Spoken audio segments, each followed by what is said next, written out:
அவர்கள் கூறினார்கள், உங்களது வருகையில் ஒரு சிறிய பையன் கூட பொய் என்று எழுதப்படும் என்றார்கள்.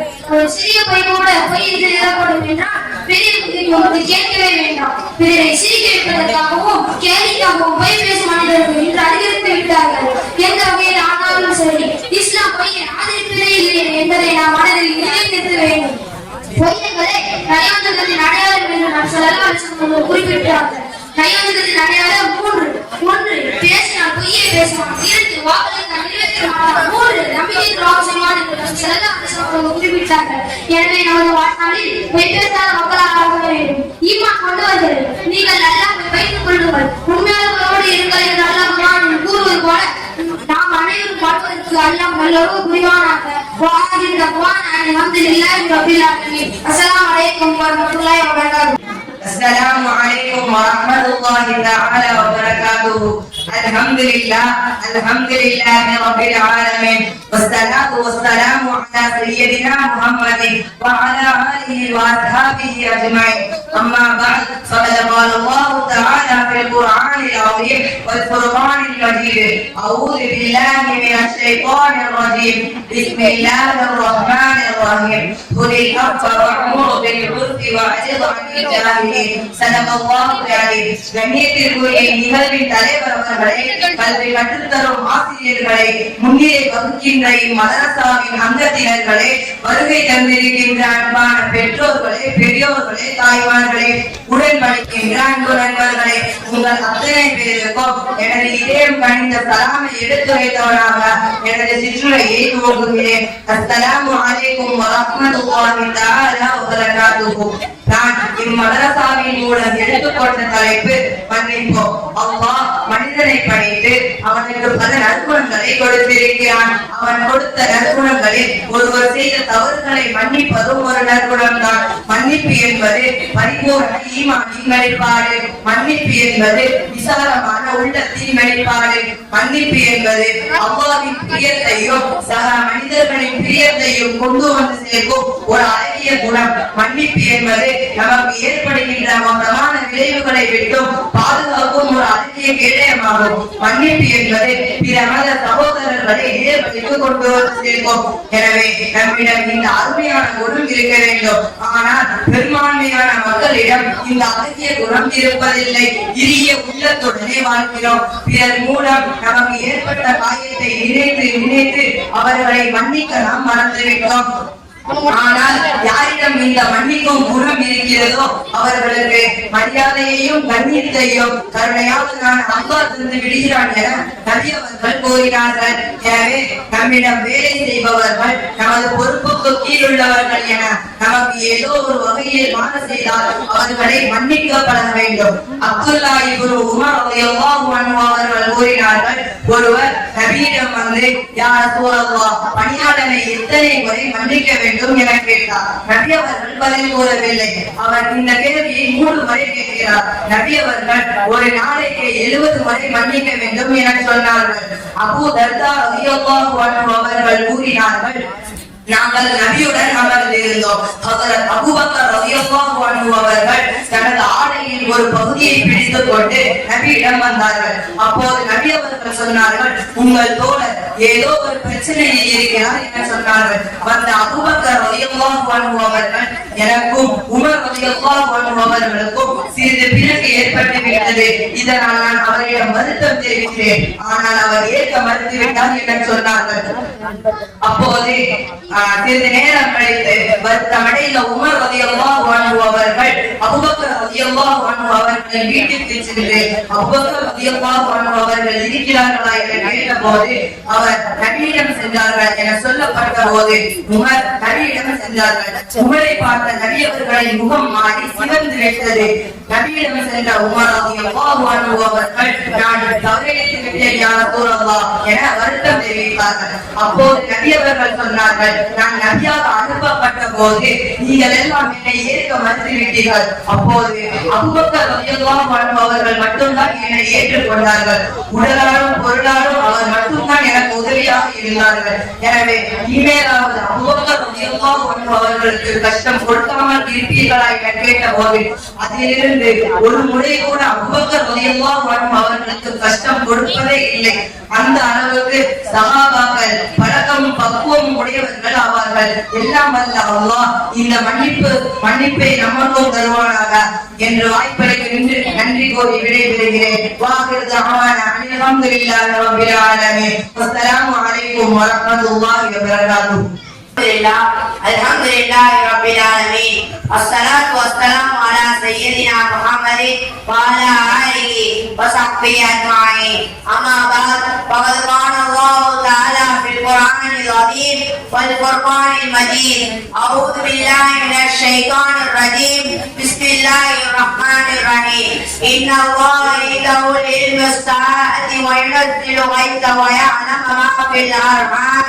وما تدري نفس ماذا تكسب غدا وما تدري نفس بأي أرض تموت إن الله عليم حكيم.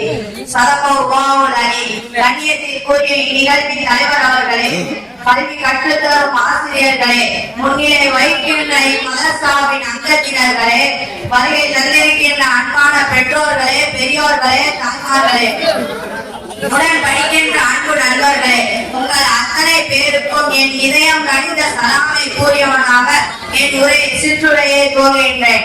அஸ்ஸலாமு அலைக்கும் வரஹ்மத்துல்லாஹி வபரகாத்துஹு.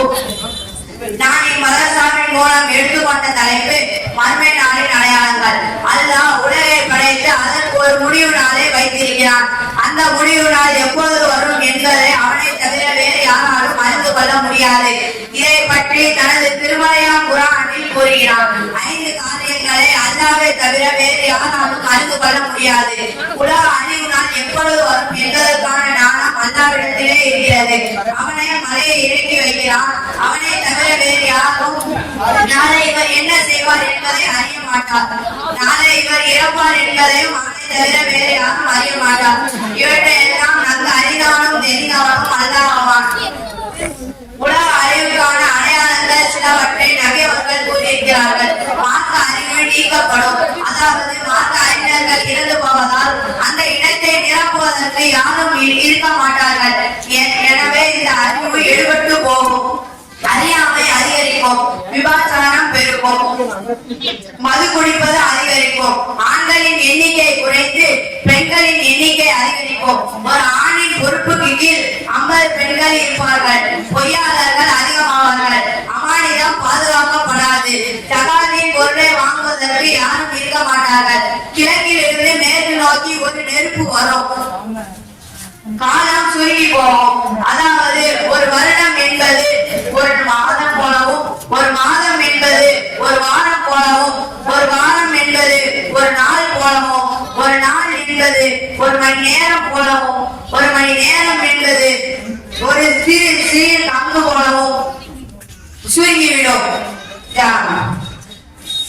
சம்பாதிப்பதை நோக்கமாக கொண்டு மார்க்க கல்வி கற்றுத்தரப்படும். வாங்கிய கடனை திருப்பி கொடுக்க கஷ்டப்படுவது போல் ஜகாத் கொடுப்பதை கஷ்டமாக கருதுவான். போரில் கிடைக்கின்ற கனிமத்தை முழுமையாக எடுக்கப்படும். அமானிதம் எடுக்கப்படும். ஆண்கள் மனைவிக்கு கட்டுப்பாடுவார்கள். பிள்ளைகள் தாயாருக்கு மாறு செய்யும். தந்தையை மதிக்காமல் நண்பர்களை மிகவும் நெருக்கமாக ஆக்கிக் கொள்வார்கள். ஒருவர் மூலம் நமக்கு ஆபத்து ஏற்படுமோ என பயந்து மரியாதை செய்யப்படும். மது குடிக்கப்படும். பின்னோர்கள் முன்னோர்களை திட்டுவார்கள். சிவப்பு காற்று வீசும். நிலச்சரிவு தோன்றும். நிலநடுக்கங்கள், கல்மழை பொழியும். பெரும் அடையாளங்களாக சூரியன் மேற்கில் உருக்கும். அதைத் தொடர்ந்து தஜ்ஜால் வருவான். ஒரு விலங்கு வெளிப்படும். இந்த பெரும் அடையாளங்கள் நடைபெறும் போது துவா ஏற்றுக்கொள்ளப்படாது. இது போன்ற அடையாளங்கள் நமக்கு முன்னால் சில நடந்து கொண்டிருக்கின்றன. இந்த உலகம் அழியும் முன் அல்லாஹ்வுக்கும் ரசூலுக்கும் பொருத்தமான நல்லவைகளை செய்ய அல்லாஹ் நமக்கு அருள் புரிவானாக. ஆமீன். வாஹிரு தஅவானா அல்ஹம்துலில்லாஹி ரப்பில் ஆலமீன். அஸ்ஸலாமு அலைக்கும். இந்த மதரசாவின் மூலம் எடுத்துக்கொண்ட தலைப்பு சொர்க்கத்தை பற்றி அல்லாஹ் கூறுகிறான். எந்த ஒரு கண்களும் அதை கற்பனை செய்து உடனே பார்க்க முடியாது. மேலும் நபியர்கள் சொன்னார்கள், சொர்க்கத்தில் ஒரு சாட்டை அதனுடைய இடம் உலகை விட மிக சிறப்பு என்று சொன்னார்கள். மறுமை நாளில் சொர்க்க வாசலை அனைவரையும் ஒன்று கூட்டி சொர்க்கத்தில் வாசலை திறக்கப்படும். சொர்க்கம் 8 வாசல்கள் உள்ளது. ஒரு மனிதன் வேகமாய் ஓடும் குதிரை 40 வருடங்களாக சுற்றி வந்தாலும் ஒரு வாசலை கூட கடக்க முடியாது. 8 வாசல்கள் ஒவ்வொரு அமலையும் கிடைக்கும். யார் தொழுகையாளர்களோ நற்செய்தி பெற்றுக் கொள்ளுங்கள், அவர்கள் தொழுகை என்ற வாசலில் அழைக்கப்படுவார்கள்.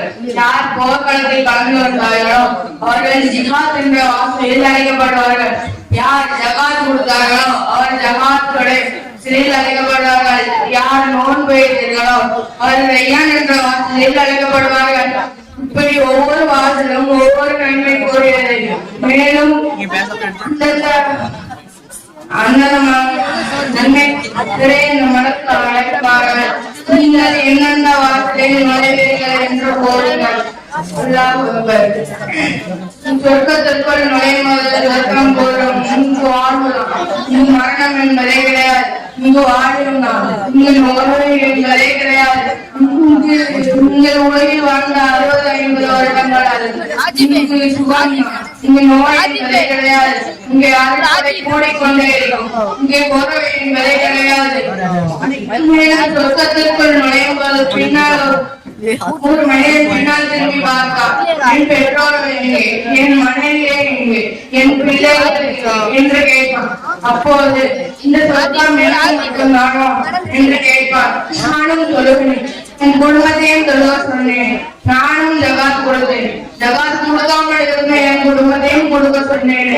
நானும் பாவம் செய்யாமல் இருந்தேன், என் குடும்பத்தையும் பாவம் செய்யாமல் இருந்தேன்.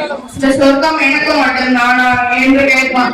அப்போது அல்லாஹ் கூறுவான், அவனுடைய பெற்றோர்கள், அவனுடைய மனைவி, அவனுடைய பிள்ளைகள் அனைவரையும் சொர்க்கத்தில் அழைக்கப்படுவார்கள். முழுமையான ஈமான் அங்குள்ள ஒவ்வொரு மலக்கும் சொல்வார்கள், சலாமும் அலைக்கும், உங்கள் மீது அல்லாஹ்வின் சாந்தியும் சமாதானமும் உண்டாயிருக்கிறது. அல்லாஹ்வின் அடியார்களே, அல்லாஹ்வின் அடியார்களே, மறுமை நாளில் வார்த்தையை நம்ம மீது உச்சரிக்க வேண்டும். ஆமென். ஒரு முஃமினுக்கு உண்மையான மகிழ்ச்சி எது தெரியுமா? நாளை மறுமையில் அல்லாஹ் நாளை மறுமையில் அவன் சொர்க்கத்தில் எடுத்து வைக்கும் முதல் 8 தான் இருக்கிறது. சொர்க்கத்தில் நுழைய வேண்டிய பாக்கியத்தை நாம் அனைவருக்கும் தருவானாக. ஆமீன். அஸ்ஸலாமு அலைக்கும் வரஹ்மத்துல்லாஹி வபரகாத்துஹு.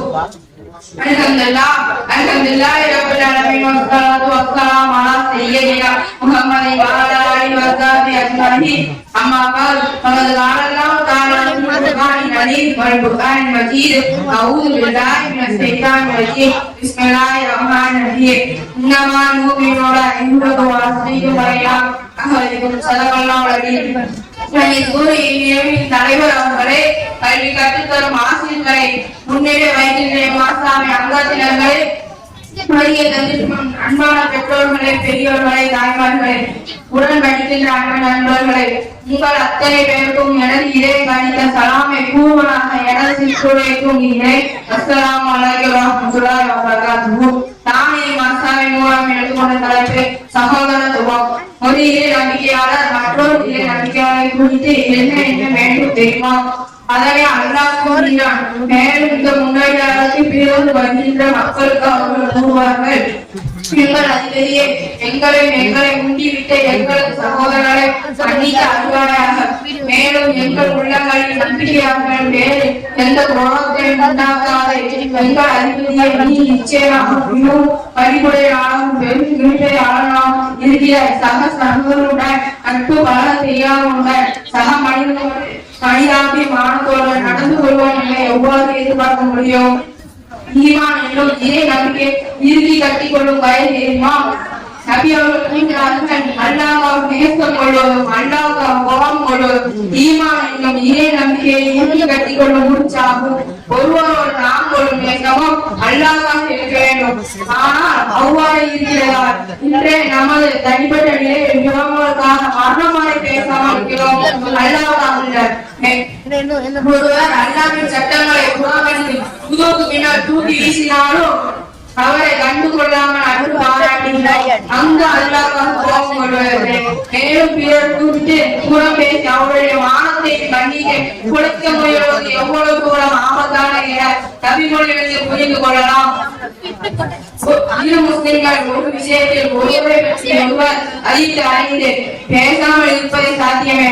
ஆனால் 3 நாட்களை விட அதிகமாக அதே நிலையில் இருக்கக்கூடாது. இரு முஸ்லிம்களிடையே கசப்புணர்வு ஏற்பட்டு அவ்விருவரில் யாரையும் இரு முஸ்லிம்களிடையே கசப்புணர்வு ஏற்பட்டு அவ்விருவரில் யாரையும் ஒருவர் சலாம் சொல்ல கொண்டு சைத்தானின் கசப்பை ஒழிக்கிறார். இதுதான் இஸ்லாமிய சமத்துவமாகும். முஸ்லிம்களிடம் இருக்க வேண்டிய பண்புகளாகும். Assalamualaikum warahmatullahi wabarakatuh. Assalamualaikum. Alhamdulillahi rabbil alamin.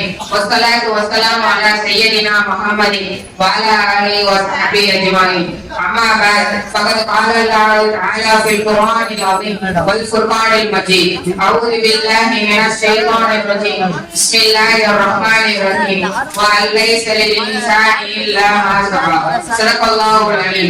கண்ணியத்திற்குரிய நிழலின் தலைவர் அவர்களே, கல்வி கற்றுத்தரும் ஆசிரியர்களே, முன்னிலை வகிக்கின்ற மதரசாவை அங்கத்தினர்களே, வருகை தந்திருக்கின்ற அன்பான பெற்றோர்களே, பெரியோர்களே, தாய்மார்களே, உடன் படிக்கின்ற அன்பு நண்பர்களே, உங்கள் அத்தனை பேருக்கும் எனது இதயம் கணித சலாத்தை எடுத்துரைப்பானாக எனது சிற்றுரையில் துவங்குகிறேன்.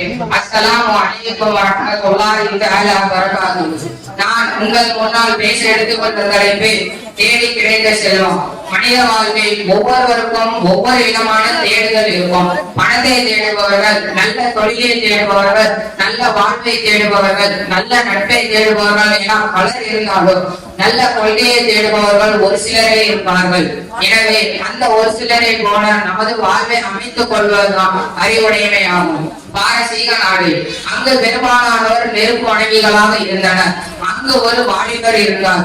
அவருக்கு நெருப்பு வணங்குவதை பிடிக்கவில்லை. எனவே அவர் ஒரு உண்மையான மார்க்கத்தை தேடிக்கொண்டிருந்தார்.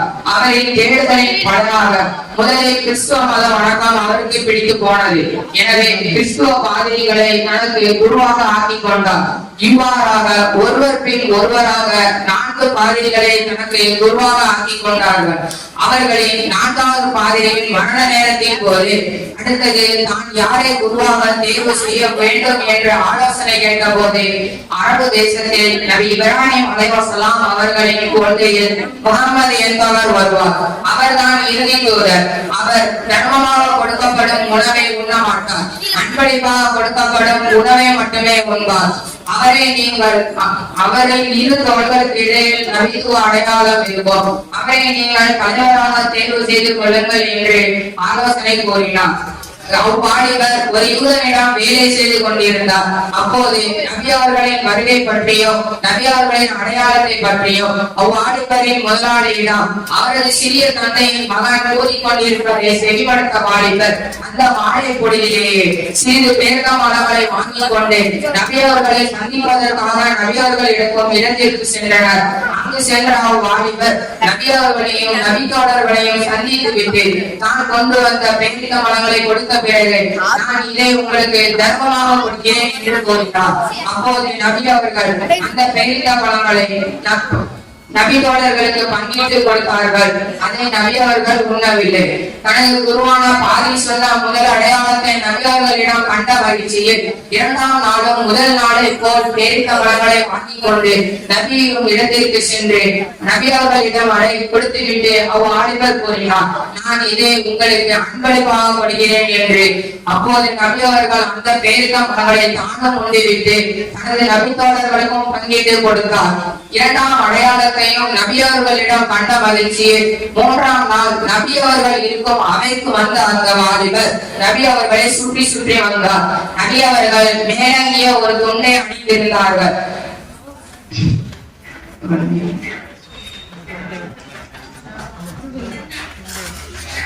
அந்த வாலிபர் தன்னை சுற்றி வருவதை அறிந்த நபி அவர்கள் தனது மேலங்கிய துண்டை நீக்கிய போது அந்த வாலிபர் ஆவலுடன் காத்துக் கொண்டிருந்த நபித்துவ முத்திரையை கண்ட மகிழ்ச்சியில் நபியை ஆற தழுவி நபித்துவ முத்திரையை முத்தமிட்டு அழ ஆரம்பித்தார். அப்போது நபி அவர்கள் அந்த வாலிபரிடம் அழுகைக்கான காரணத்தை கேட்ட போது தான் கடந்து வந்த நிகழ்வுகளை சொன்னார்.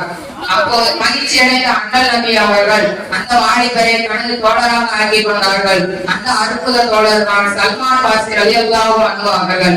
எனவே நமது வாழ்நாள் முழுவதும் சிறந்த தேர்தலில் இருக்குமானால் அதற்கு அல்லாஹ் உறுதுணையாக இருப்பான் என்று கூறி எனது உரையை முடித்துக் கொள்கிறேன். அஸ்ஸலாமு அலைக்கும். அஸ்ஸலாமு அலைக்கும். அல்ஹம்துலில்லாஹ் அல்ஹம்துலில்லாஹி ரப்பில் ஆலமீன் வஸ்ஸலாத்து வஸ்ஸலாமு அலா சய்யிதினா முஹம்மதின் வ அலா ஆலிஹி வ ஸஹ்பிஹி அஜ்மஈன். அம்மா பஅத் ஃபகத் கால அல்லாஹு தஆலா ஃபில் குர்ஆனில் அலீம் வல் ஃபுர்கானில் மஜீத். அஊது பில்லாஹி மினஷ் ஷைத்தானிர் ரஜீம். பிஸ்மில்லாஹிர் ரஹ்மானிர் ரஹீம். இன்னஸ் ஸலாத கானத் அலல் முஃமினீன கிதாபன் மவ்கூத். ஸல்லல்லாஹு அலைஹி. கண்ணியத்துக்குரிய நிகழ்வின் தலைவர் அவர்களே, கல்வி கற்றுத் தரும் ஆசிரியர்களே, முன்னிலை வகிக்கின்ற மதரசாவின் அங்கத்தினர்களே, வருகை தந்திருக்கின்ற அன்பான பெற்றோர்களே, பெரியோர்களே, தாய்மார்களே, உடன் படிக்கின்ற அன்பு நண்பர்களே, உங்கள் அத்தனை பேருக்கும் என் இதயம் கனிந்த சலாமை கூறியவனாக என் சிற்றுரையை துவங்குகிறேன். அஸ்ஸலாமு அலைக்கும் வ ரஹ்மத்துல்லாஹி தஆலா வ பரகாத்துஹு. நான் இம்மதரசாவின் மூலம் எடுத்துக்கொண்ட தலைப்பு தொழுகையின் முக்கியத்துவம். தொழுகை என்ற உன்னதமான இபாதத்தின் சிறப்புகளை பற்றி நாம் அறிந்து கொள்வோம். இஸ்லாமிய சமூகத்தில் தொழுகை என்பது மிக முக்கியமான கடமை. தொழுகை விஷயத்தில் அல்லாஹ்வை அஞ்சிக் கொள்ளுங்கள் என்று நபி ஸல்லல்லாஹு அலைஹி வஸல்லம் அவர்கள் கூறினார்கள். நிச்சயமாக தொழுகை என்பது மானக்கேடான விஷயத்தில் இருந்து ஒருவனை தடுக்கிறது. தொழுகை முஃமினுடைய வாழ்வில் பிரகாசத்தை ஏற்படுத்தக்கூடியதாக இருக்கிறது. தொழுகை ஐம்பெரும் கடமைகளுள் ஒன்றாக இருக்கிறது. தொழுகை அல்லாஹ் தஆலா தனது உம்மத்தினர் மீது எல்லாவற்றிற்கும் முதன்மையாக தொழுகையை கடமையாக்கினார் என்று நபி ஸல்லல்லாஹு அலைஹி வஸல்லம் அவர்கள் கூறினார்கள்.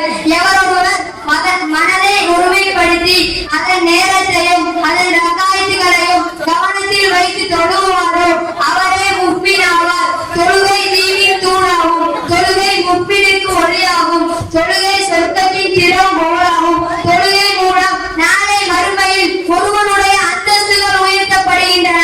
அவனது பாவங்கள் மன்னிக்கப்படுகின்றன. நாளை மறுமையில் அவன் சுவனம் நுழைவதற்கு பெரிதும் காரணமாக தொழுகை உள்ளது.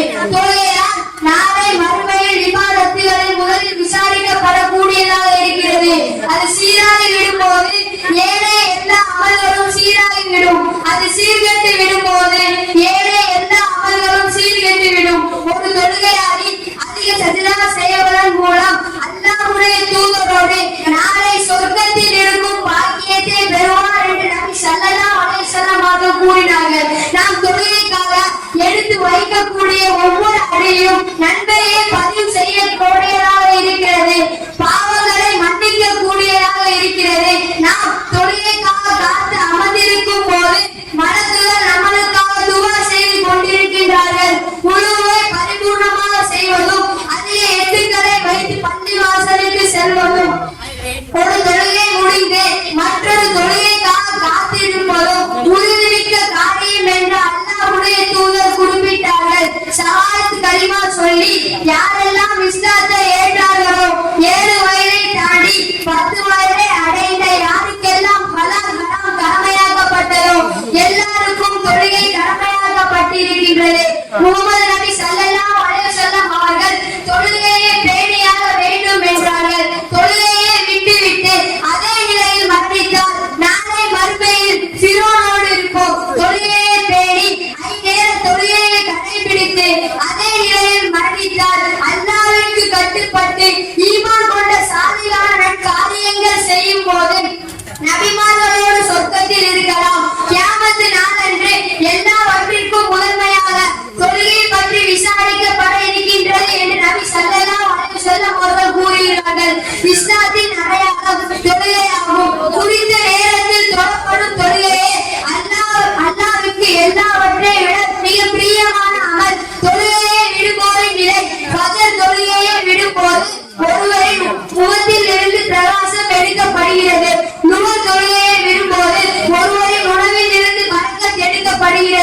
அசர் தொழுகையை விடும்போது ஒருவரின் உடலில் இருந்து வலிமை எடுக்கப்படுகிறது.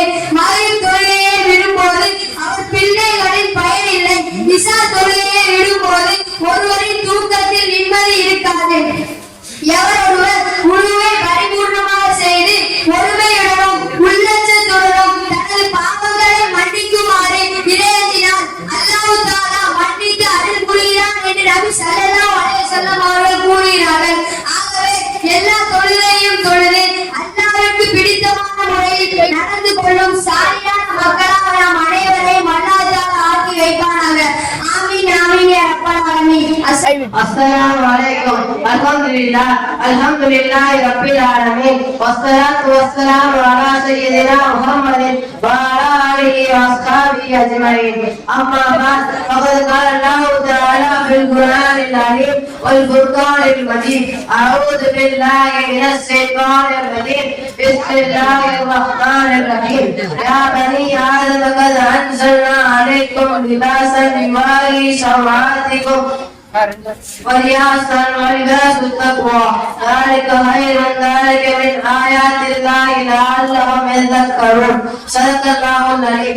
கண்ணியத்திற்குரிய இடையரின் தலைவர் அவர்களே, கல்வி கற்றுத்தரும் ஆசிரியர்களே, முன்னிலை வகிக்கின்ற மதரசாவின் நகரத்தினர்களே, வருகை தந்திருக்கின்ற அன்பான பெற்றோர்களே, பெரியோர்களே, தாய்மார்களே, உடன் படிக்கின்ற அன்பு நண்பர்களே, உங்கள் அத்தனை பேருக்கும் எனது இதயம் கலந்த சலாமை எனது சிற்றுரையை துவங்குகிறேன். அஸ்ஸலாமு அலைக்கும் வ ரஹ்மத்துல்லாஹி வ பரகாத்துஹு. நான் மதரசாவின் மூலம் எடுத்துக்கொண்ட தலைப்பு இஸ்லாம் கூறும் ஆடை உணவு. ஆடை இல்லா மனிதனை அரை மனிதன் என்பார்கள். ஆடையை கொண்டே ஒரு மனிதன் மதிக்கப்படுகின்றான். அதனால் அதை பேணுவது ஒவ்வொரு முஸ்லிமுக்கும் அவசியமாகும். அதை இஸ்லாம் அற்புதமாக கூறுகின்றது. ஆடை மனிதனின் அந்தரங்க பகுதிகளை மறைக்கக்கூடியதாகவும் மார்க்கம் அனுமதித்த துணிவகையில் இருந்தும் மார்க்கம் அனுமதித்த அளவிலும் ஆண்கள் பெண்களை வேறுபடுத்தி காட்டும் வகையிலும் அமைதல் வேண்டும். ஆனால் நாகரிகம் என்ற பெயரில் தற்காலத்தில் உடுத்தப்படுகின்ற ஆடைகள் உடலின் அந்தரங்க பகுதிகளை மறைப்பதில்லை. ஆண்களால் அணியப்படும் ஆடைகள் நாகரிகம் என்ற பெயர்களில் பல இடங்களில் வீசலாகவும், பெண்களால் அணியப்படும் சல்வார், கமீஸ், பிடி சேவை போன்ற ஆடைகள் இலவலாகவும், இறக்கம் குறைந்த ஆடைகளை உடுத்துவதாலும் அவர்கள் மறைக்க வேண்டிய பகுதிகள் அனைத்தும் தெளிவாக வெளிப்படுகின்றனர். இதனால் ஆடை இருக்கும் ஆடை இல்லா மனிதர்களாகவே வளப்படுகின்றனர். ஆண்களை விட மிகவும் பேணுதலாகவும் பாதுகாக்கப்படக்கூடியவர்கள் பெண்கள் ஆவர். எனவே ஆண்களை விட பெண்கள் ஆடை விஷயத்தில் மிகவும் அக்கறை செலுத்த வேண்டும். குழந்தைகளில் இருந்தே ஒழுக்கம் கற்பிக்கும் பழக்கம் நீக்கப்பட்டு விட்டதால் குழந்தைகள் முதல் பெரியவர்களை வரை அணியப்படும் பெரும்பாலான ஆடைகளில் கைப்பகுதி வலையினாலும் சில துணிகளில் கைப்பகுதி இன்றியும் தயாரிக்கப்படுகின்றன. இது போன்ற ஆடைகளை குழந்தைகள் தானே என்று உடுத்தி வளர்க்கும் பொழுது பிற்காலத்தில் நாணமில்லா பெண்களாக மாறும் அபாயம் இருக்கின்றது. இது போன்ற ஆடைகளை ஆடைகளை அணியும் பெண்கள் தீய கற்கொண்டு பார்க்கும் மனித உருவங்களால் சீரழிக்கப்படும் அபாயம் இருக்கின்றது. எனவே இது போன்ற ஆடைகளை முஸ்லிம் இருப்பது அவசியமாகும். பெண்களின் உடலமைப்பையும் எடுத்துக்காட்டும் வகையில் ஏற்படுத்தப்பட்ட பர்தா என்னும் இஸ்லாமிய வழிமுறை தற்காலத்தில் கேள்விக்குறியாகிய இளவலாகவும் அமைந்திருப்பதால் தற்காலத்தில் கேள்விக்குறியாகி வருகின்றனர். பல இளைஞர்கள் தொழுகைக்கு வரும்பொழுது மட்டும் தனது ஆடையை மேலே உயர்த்திக் கொள்வார்கள். தொழுகை முடிந்ததும் அதனை கீழே இறக்கிக் கொள்வார்கள். தொழுகை முடிந்ததும் அதனை கீழே இறக்கிக் கொள்வார்கள்.